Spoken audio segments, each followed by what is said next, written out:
Hi students, welcome to DS Economics channel. Today we are going to discuss 2023 West Bengal State Eligibility Test Economics Previous Year question. This is your part number 4. In this part we are going to cover from question number 76 to 100. So those who come for the first time, please subscribe to this channel, and those who do not watch the previous part videos, they can watch in the playlist. I have given the link of the playlist in the description box so that you can watch all the previous part videos in one playlist video. So let's start today's session.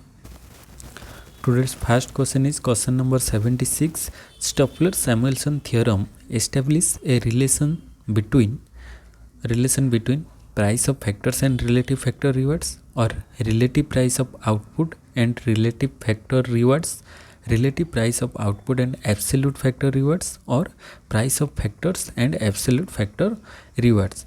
Stopler-Samuelson theorem, it establishes or it states that as an increase in the relative price of a good will increase the real income or reward of the factor used intensively in its production and decrease the real income of the other factor. So Stopler-Samuelson theorem establishes a relationship between relative price of output and relative factor reward. Option B is the right choice. 76B. Then come to question number 77. Under a managed floating exchange rate system, the nation's monetary authorities intervene in foreign exchange market to smooth out fluctuations in the exchange rate, keep exchange rates fixed among a group of nations, keep the exchange rate flexible, or maintain the exchange rate at a higher level against the currencies of countries with whom the country has a trade deficit.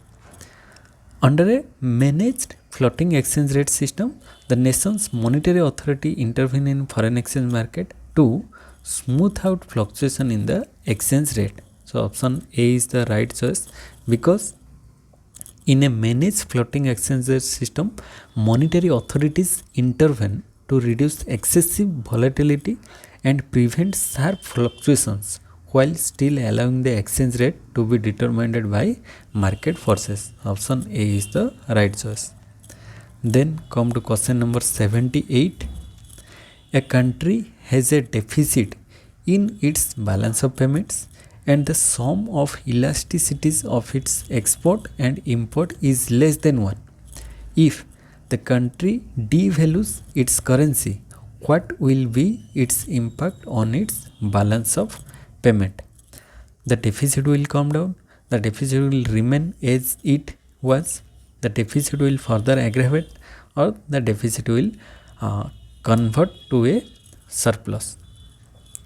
So according to the Marshall-Lerner condition, this condition come from the Marshall-Lerner condition. For a devaluation to improve the balance of payment, the sum of the price elasticity of export and imports must be greater than 1.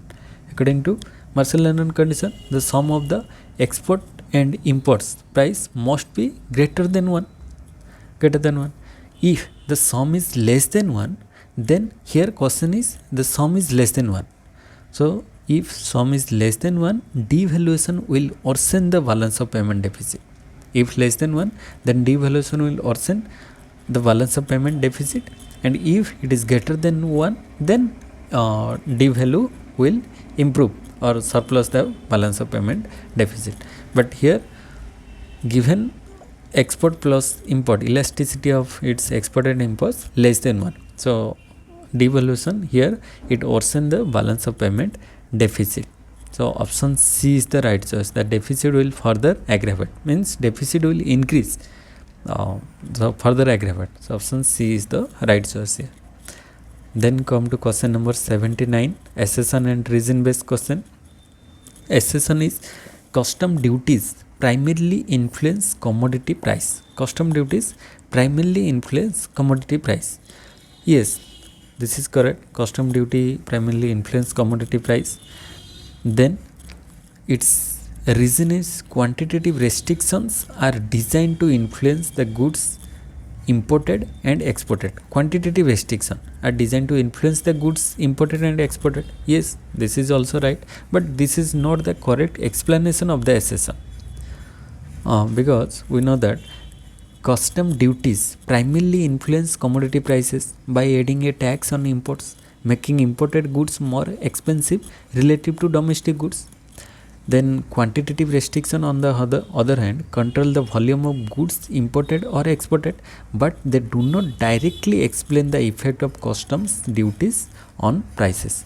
So reason is not correct here, means reason is not the correct explanation of assertion. So both A and R are true, but R is not the correct explanation of A. So option B is the right choice here. Then come to question number 80. The 𝙁𝙍𝙀𝙀 theory of trade is based on the assumption that there is perfect competition in product market only, there is perfect competition in factor market only, there is perfect competition in both product and factor market, there is unemployment in labor market. According to 𝙁𝙍𝙀𝙀 theory, according to 𝙁𝙍𝙀, there is perfect competition in both product market as well as factor market. According to 𝙁𝙍𝙀𝙀 theory, there is perfect competition in both product as well as factor market. So option C is the correct choice, because 𝙁𝙍𝙀𝙀 theory assumes perfect competition in both the factor market and product markets, which helps explain trade patterns based on the country's relative factor endowments. So option C is the right choice. Then come to question number 81. A Pareto optimum equilibrium provides as efficient solution. Yes, Pareto optimum equilibrium provide efficient solution. Unique solution, no. Then a solution that compensate the losers, no. Only option 1 is correct. Efficient solution, Pareto optimality equilibrium provides only efficient solution. So option D is correct, because a Pareto optimum equilibrium provides an efficient solution where no one can be made better off without making someone else worse off. So it doesn't guarantee a unique solution or that losers will be compensated. So only option 1 is correct. So D is the right choice here. Then come to question number 82. The term load factor relates to option 1, pollution emitted by a manufacturing firm, working hours of labor in firm, environmental cost of production in an industry, proportion of production capacity utilized by a firm. So load factor relates to the proportion of production capacity utilized by a firm. Option D is the right choice, because load factor is a measure of the efficiency of a firm, indicating how much of its production capacity is being used. So option D is the right choice here. Then come to question number 83. Which one of the following is not a cause of market failure? Not a cause of market failure. Externality create market failure, either positive or externality, it create market failure. This is correct. Then in perfect competition there is no market failure. So not a cause of market failure is option number B, because in imperfect competition we see market failure, public goods market failure, externality market failure, imperfect competition market failure. Then next is public goods create market failure, but in perfect competition there is no market failure, because perfect competition, demand and supply, industries demand and supply firm follows the industry's equilibrium price. So here there is no market failure in perfect competition.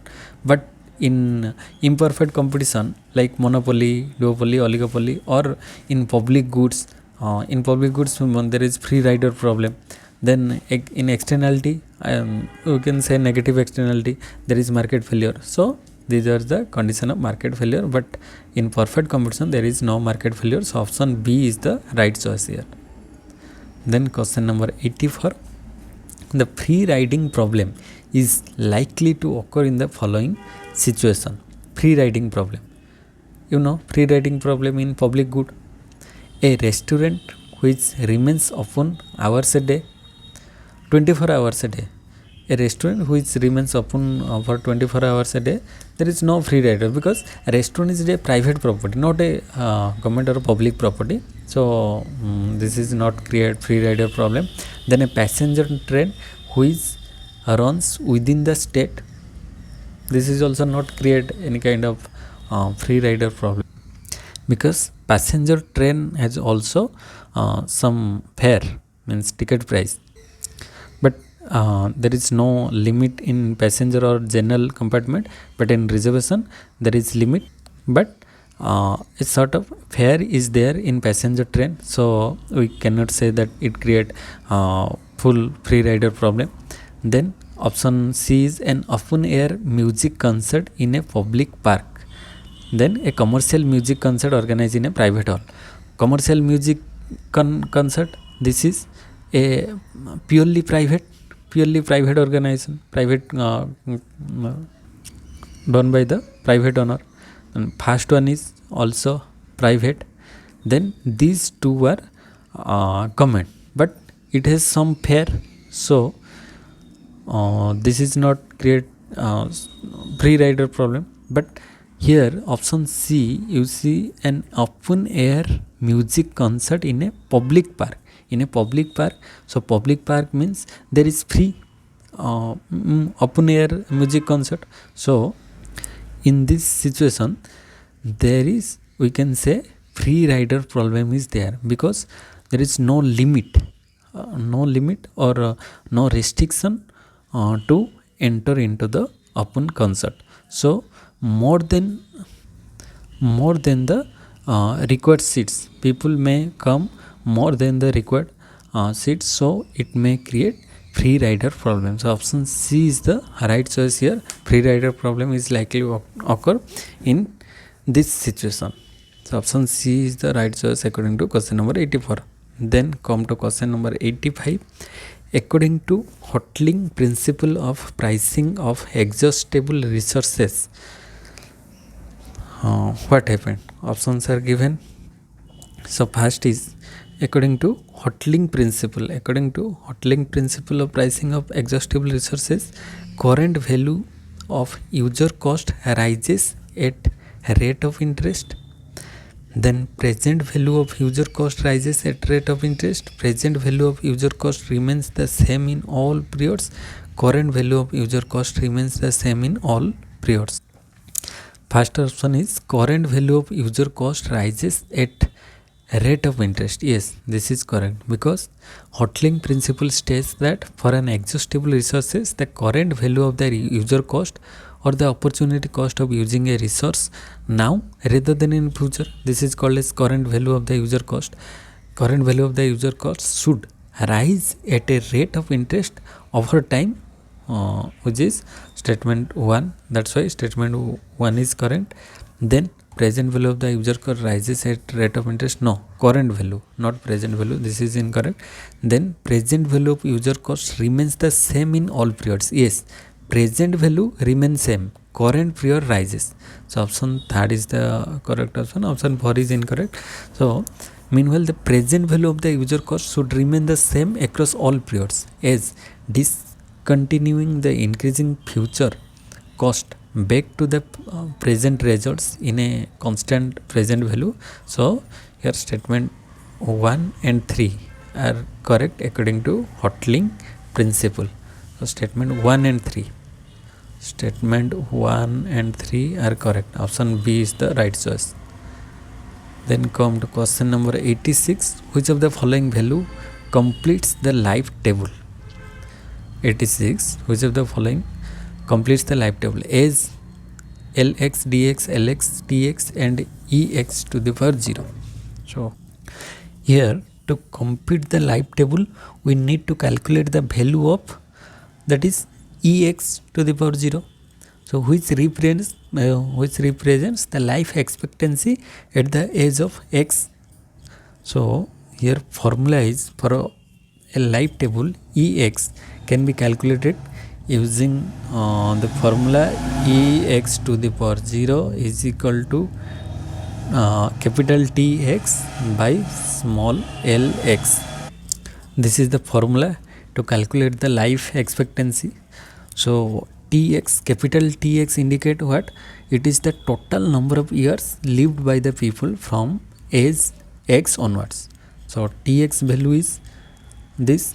Then LX means it is the number of people alive at the age of X. So TX and LX both have 0 0 0 0 and 0 0 0 0 cancel.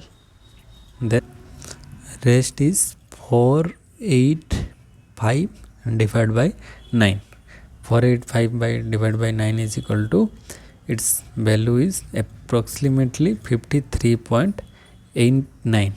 So approx value is 53.89. The right option is option number B. Then come to question number 87. Which of the following period is referred to as the period of population explosion in India? Population explosion period. You see, in demographic transition theory, there are different stages of population. So in first stage, birth rate and death rate are very high in first stage. Then in second stage, birth rate is high but death rate is low. In third stage, birth rate and death rate reduces. So these are different stages of demographic transition. So population explosion stage is the second stage, where birth rate is high but death rate is low. So the net population growth is very high. So that time period is from 1901 to 21, or 51 to 81, then 21 to 51, or 61 to 91. That period is from 1951 to 1981. Population explosion time period 1951 to 81. So option B is the right choice. Then come to question number 88. Which of the following is not a component of ecosystem services? Which is not a component of ecosystem services? Provisional services. Yes, ecosystem services are generally categorized into four main categories. One is provisioning services. Yes, means it products obtained from ecosystems like food, water and raw material. So this is include. Then preservation services. This is I think preservation services is not include in for component of ecosystem. Then supporting services. Yes, supporting services is there. Supporting services means essential functions like nutrient cycling and soil formation that support other ecosystem services. So this include. Then regulating services. Yes, this is also include. Regulating services benefit obtained from the regulation of ecosystem process such as climate regulation, water purification. Then another one is cultural services. Cultural services means non-material benefits like recreation and spiritual enrichment. But here preservation services is not a recognized category within ecosystem services. So in ecosystem services there are mainly four services: provisioning services, supporting services, regulating services and cultural services. So option B here, option B is the right answer. Then come to question number 89. Which of the following is not associated with environmental valuation method? Choice experiment method. Yes, this is a method. Then hedonic price method is also there for environmental valuation. Then cost benefit analysis is also there for environmental valuation, but open window method is not there for environmental valuation method. The option A, B and D are environmental valuation method, but option C is not there. So right option is option number C. Then come to question number 90. Which is not in goal of SDG, means sustainable development goals. There are 17 sustainable goals target. So from 2015 to 2013 means from the target for achieve 17 sustainable goals in 2030. From 2015 is start. From 2015 to 30 means in these 15 years we have to at least achieve these 17 sustainable development goals. So what are they? So which is not a goal of sustainable development? First is attain a higher growth of GDP. No, this is not a sustainable development goals. Then sustainable cities and community, this is a sustainable development goal. Then sustainable consumption and production, this is also a sustainable goal. Then sustained life below water, this is also a sustainable development goal. Total 17 sustainable goals are there. So option A is not included in sustainable development goals. So option A is the right choice here. Then come to question number 91. Ecological footprint concept is associated with the name of. Ecological footprint: David Pearce, Robert Solow, Charles Perkins, William Rees. Ecological footprint concept, it is associated with the name of William Rees. What it measure? Ecological footprint, it measures the amount of natural resources consumed by humans compared to what the earth can regenerate, helping to assess human impact on the environment. So it is called as ecological footprint, given by William Rees. Then question number 92. According to CMIE, CMIE means Center for Monitoring Indian Economy. Center for Monitoring Indian Economy. Employment rate in India has increased from February 2022 to February 2023 is in which sector? Employment rate increased. Rural sector and whole of India, both rural and urban sector, only in rural sector, or both urban and whole of India.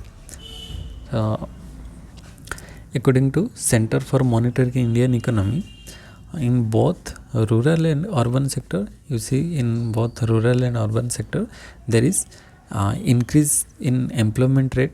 So employment rate increase in both rural and urban sector. Then question number 93.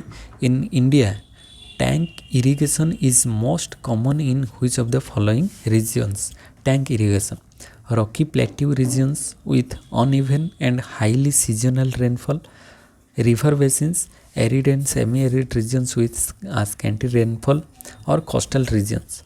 So in river basins, coastal regions, they naturally get water from this, but in rock plateau regions with uneven and highly seasonal rainfall, in this area we use tank irrigation. So tank irrigation is most common in this area. So option A is the right choice. Then come to question number 94. Which sector in India is the largest emitter of greenhouse gases in India? Which sector? Transport sector, agriculture sector, domestic sector, or electric power generation sector? So largest emitter of greenhouse gases in India is agriculture sector. Agriculture sector. So option B is the right choice here. Then question number 95. Which organization in its 75th session declared 2023 as the International Year of Millets? International Year of Millets 2023. Which organization declared? UNDP means United Nations Development Program, WHO, World Health Organization, or UN, United Nations, or UNICEF. So which organization declared International Year of Millets 2023 as the International Year of Millets? This is right option is option number C, UN. United Nations declared that in 2023 as the International Year of Millets. So option C is the right choice. Then come to question number 96. Identify the scheme behind which the idea is to ensure that every person in an economy has the means to live with certain freedom and dignity, independent of capacity to earn or availability of employment. This is called as midday meal, universal basic income, Indira Awas Yojana, or Krishi Vikas Yojana. So right option is universal basic income. Universal basic income scheme. It The idea of this scheme is to ensure every person in an economy has the means to live with certain freedom and dignity, independent of capacity to earn and availability of employment. The scheme is called as Universal Basic Income. Midday meal for school students, then Indira Awas Yojana for those who have not Pakka houses, then Krishi Vikas Yojana related with farmers. So Universal Basic Income is the scheme. Then come to question number 97. Among the following, which one doesn't fall under the National Action Plan on Climate Change, NAPC, National Action Plan on Climate Change? Which one doesn't fall? National Solar Mission, it comes under the NAPC. Then National Mission for Enhanced Energy Efficiency, this is also, it comes under the National Action Plan on Climate Change. Then Pradhan Mantri Ujjwala Yojana, this is not true.